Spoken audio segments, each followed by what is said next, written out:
Why, might you ask? The sprocket is already on here when we're installing a chain conversion. Well, back when I started the project, I planned on just doing the chain conversion, some shocks, some handlebars, and call it good for a flat tracker, but went way, way deeper on getting this whole bike conversion. Didn't even get to tighten this down, and we need to get it cleaned up. It's all rusty from sitting down here. We're gonna put this pulled off and then go through the whole steps to make sure that it is torqued down correctly. Very important to make sure this doesn't spin off, all right? So this is a 19-tooth sprocket as compared to our stock pulley from the 883, which is from 95. This is like a 27-tooth. So this is a very, very aggressive front sprocket here, and it's gonna give us a lot more acceleration off the line. The motor's been beefed up and all that, so this thing should come alive quite well. I'll probably end up maybe even changing this out in the future, but this will be our good starting point to see how this reacts. Do not plan on going the highway with this. This is all back roads, dirt roads, and fun time around the city to be able to rip around. So not worry about the highway speeds. We'll get to that later, but let's pull this off and get this installed correctly. So to remove this massive nut, I'm pretty sure it's the biggest nut on this engine other than the rider itself. But to remove this, you're going to need an 1 7/8 socket here. Get these cheap on Amazon. I think I got for like 17 bucks. Post a link if you guys are interested on it. It's real easy to use. All right, it is a opposite threads, if I can say it correctly there. So righty loosey, lefty tighty, okay? Let's get this properly off.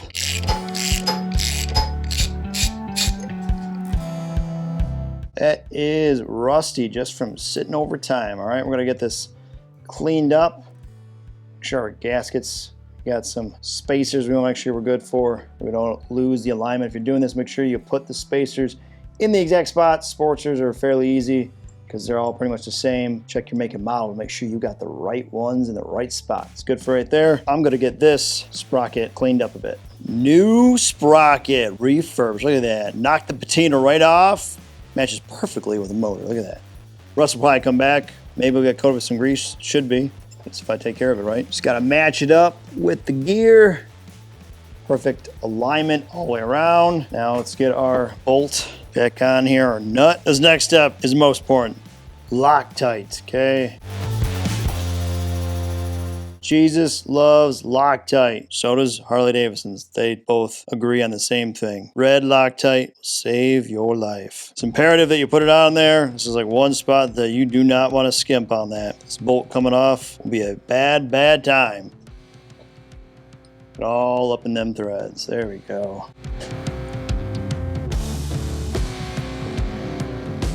Best part about having a chain on your bike is that it's simple to take on and off for the most part. The sprocket nut is so much smaller than the average pulley, being that it's 19 tooth. Normally we would put one of these retainers on here and you'd be good, but it actually would end up smacking against the chain. We got it pretty well down, torqued, so we don't need to worry too much about that, but we're gonna have a little reinsurance on this. And we're gonna put at least, because we can't get another nut in here, this is the right size for it. These are also smaller. So you can start them, but you end up stopping right there. So there's one spot that we can get this in. So we're gonna put this in one particular spot. Throw a little Loctite on here.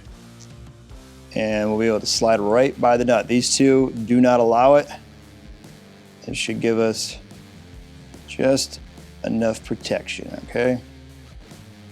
We'll eventually have a cover on this, so I guess there's that too, you know, if it wants to truly come off, but put enough Loctite, torqued it down well enough where it needs to be at, that we could get this fully secured, okay?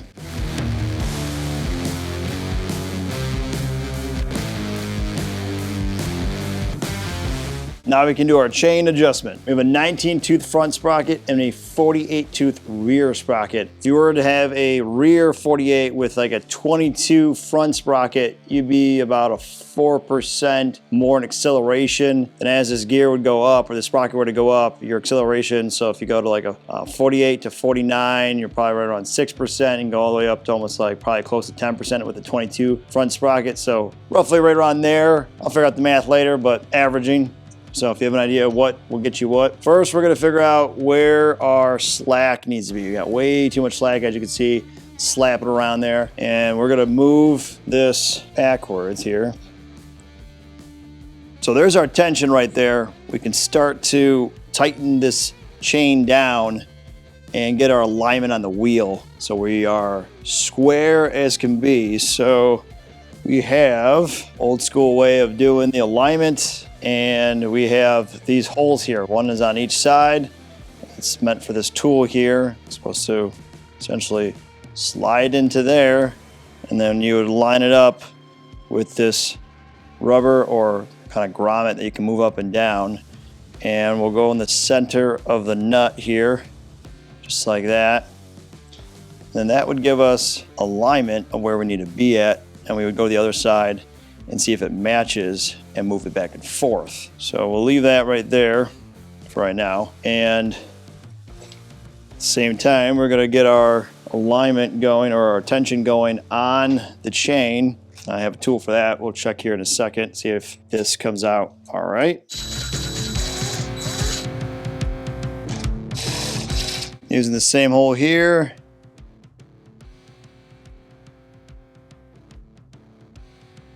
That should slide right in the hole, so we are just slightly off where we need to be. We could force it in, but we're just a little bit off on that side, okay?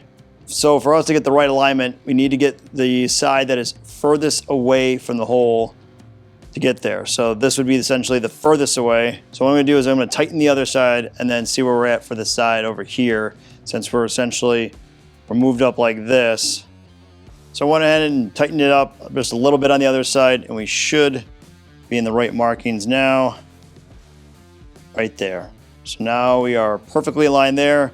Let's just make sure our tension is good, and we should be pretty much close to getting it. To figure out our slack here, I got a Motion Pro tool I like to use. It's what you can use on like sport bikes. Gets us close enough. We need to be at right around 1/2 of an inch or like 1.5 inches at the most, but that's a lot of slack. You can always, I guess, go back, but I'd like to be right around 1/2 inch to 1 inch would be ideal for this. So we'll put this here, make sure sleeves all the way down, and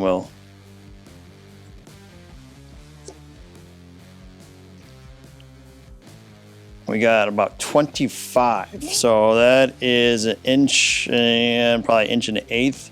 So we tighten it up just a tad bit more. Okay, let's see where we have landed.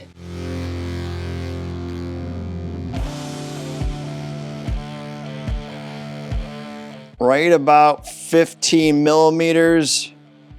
And I'm pretty happy with that, give or take, depending on how much tension we also have when the bike gets down fully on its weight. So 12 would be a little tight. I think we might be on the little bit tighter side, but I'll take it for now. I'll see how it feels. If it gets too tight, you can blow like transmission seals and all that good stuff. So for right now, we'll roll with that. I'm gonna check the alignment one more time on myself here. And this needs to be at 65 foot-pounds.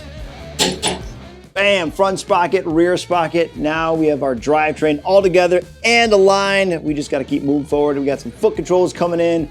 I got some hand controls, all that good stuff, some wiring we gotta go through. The flat tracker's finally starting to fully see some completion on this deal. I'm stoked. But for now, guys, that about wraps you in this one. I greatly appreciate if you could hit that subscribe button, tap that like, press that notification, leave a comment below and tell what you think. And for those who have already subscribed, thank you as always. Stay free. Catch you guys later. Peace.